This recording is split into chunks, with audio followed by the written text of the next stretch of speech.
Eh bien bonjour à tous, c'est Yannick Le Graal, bienvenue dans mon antre, j'espère que les choses vont du mieux possible pour vous. Les cartes vont donc nous communiquer les prochains événements à venir pour la France, concernant la France du 20 janvier, c'est-à-dire aujourd'hui jusqu'au 31 janvier 2020.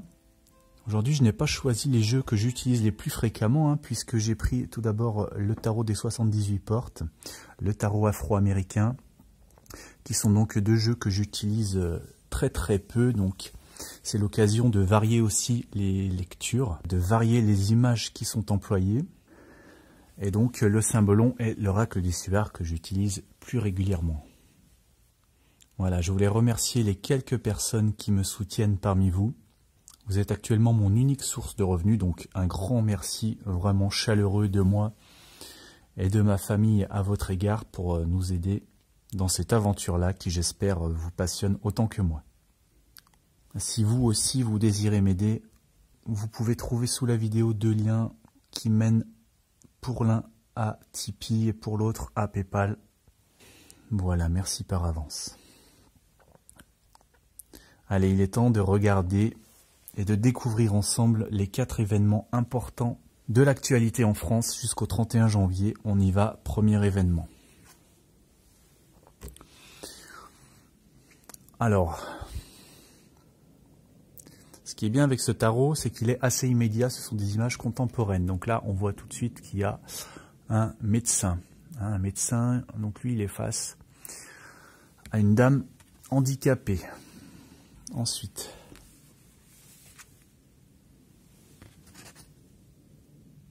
alors là, c'est un tarot beaucoup plus métaphorique, le tarot afro-américain.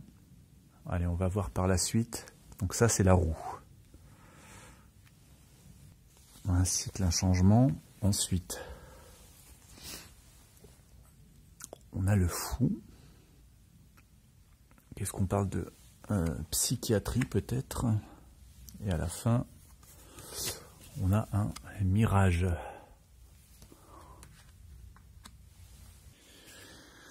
Alors attendez, j'essaye de comprendre là ce qui se passe. Voilà ce que ça m'évoque. Ici, le fou m'a déjà parlé en tant que carte se référant aux djihadistes. Vous savez qu'on appelle souvent les auteurs d'attentats des déséquilibrés. On sait pertinemment quelles sont leurs réelles motivations. D'autant que ce fou, vous voyez que là, il y a un bâtiment religieux ici. Et donc ce fou, vous voyez que là, il paraît assez content, il marche. Il a l'air de rentrer chez lui, en fait.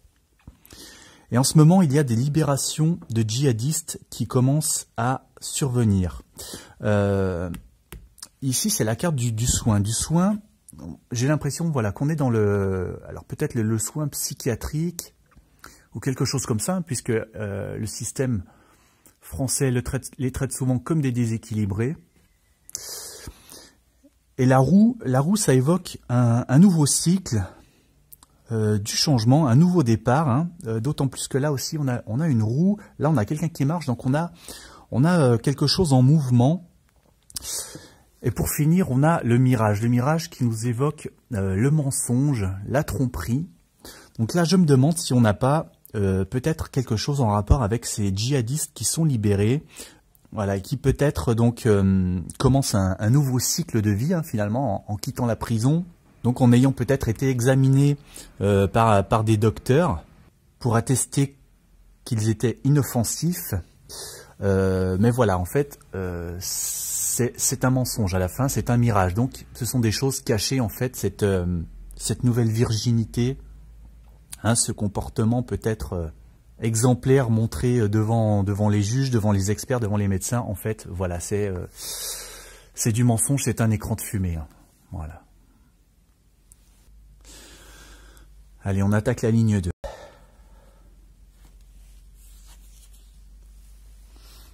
Alors là, on a la force.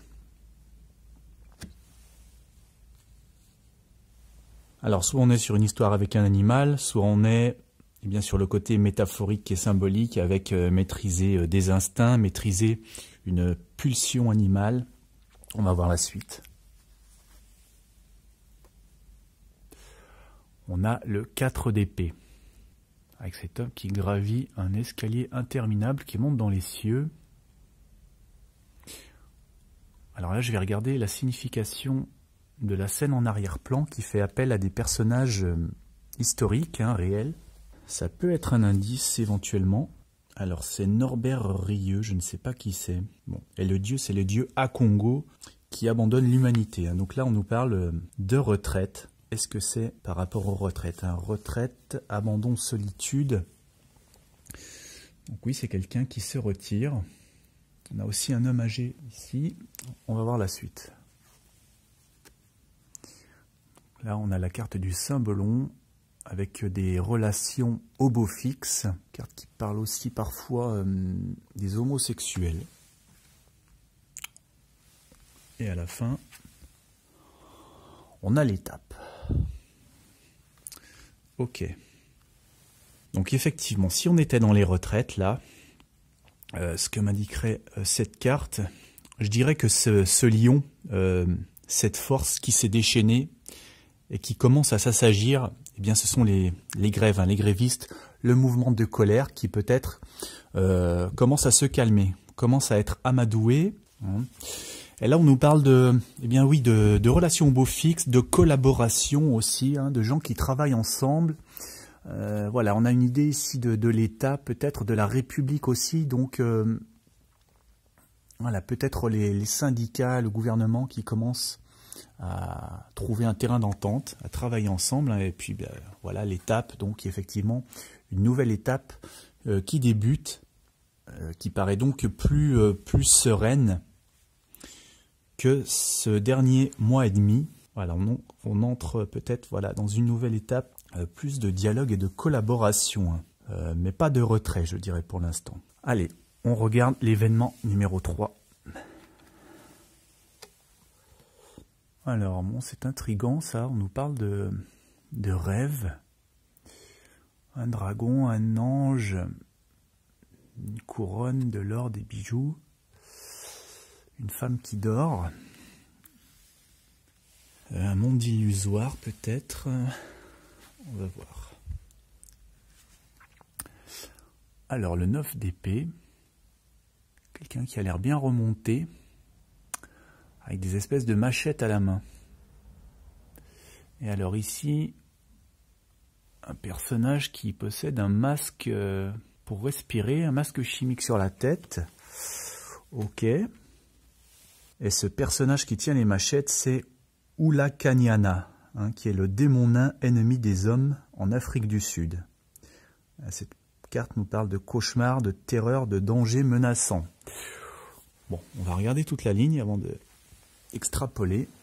Eros. Donc là, on est plus dans les relations de couple, les relations charnelles. Voilà, le sexe, le flirt. Et au bout, on a le plaisir encore. Alors, une ligne, encore une fois, assez étrange, avec cette deuxième carte là, qui est quand même un peu inquiétante. Je ne sais pas, est-ce qu'on est sur l'attaque peut-être d'une jeune femme, peut-être le mari, puisqu'ensuite on a un couple ici.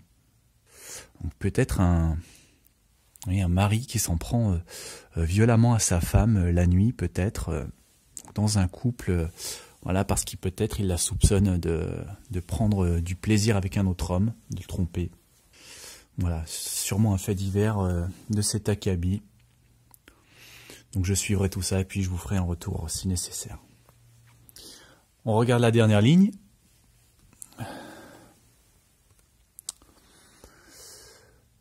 Le chevalier de bâton. Bon. Je dis bon parce que j'ai tiré cette carte une fois, elle n'avait pas annoncé non plus un événement très heureux. On va regarder la suite. L'as de bâton.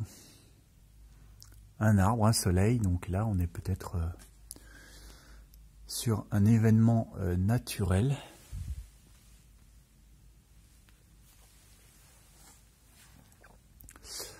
Alors là, on a quelqu'un qui entraîne des gens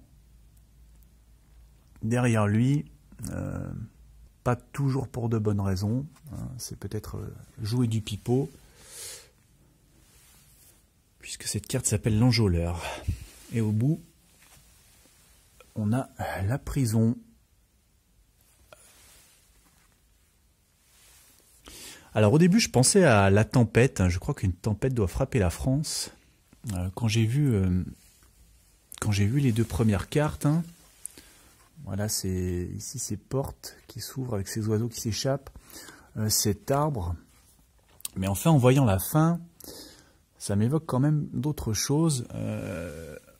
Oui, là on a... C'est bizarre, ça résonne un petit peu avec la première ligne. Ici on a la prison. Là on a des gens qui semblent sortir en nombre et puis être toujours fascinés. C'est l'enjôleur. Donc voilà, c'est quelqu'un qui attire derrière lui des gens, qui les entraîne là où il veut.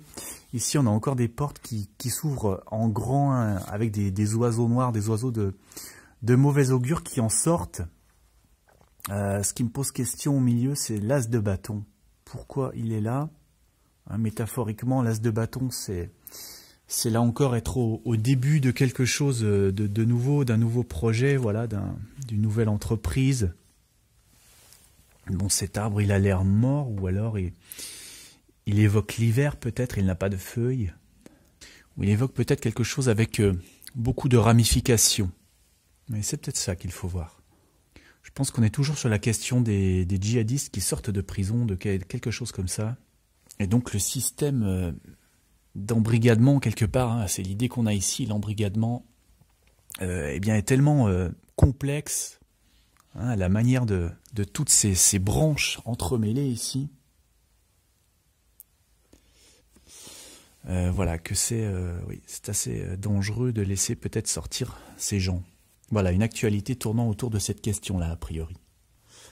Voilà pour ce tirage. Je vous dis un grand merci. Mettez un petit pouce bleu sur la vidéo, abonnez-vous. À très bientôt.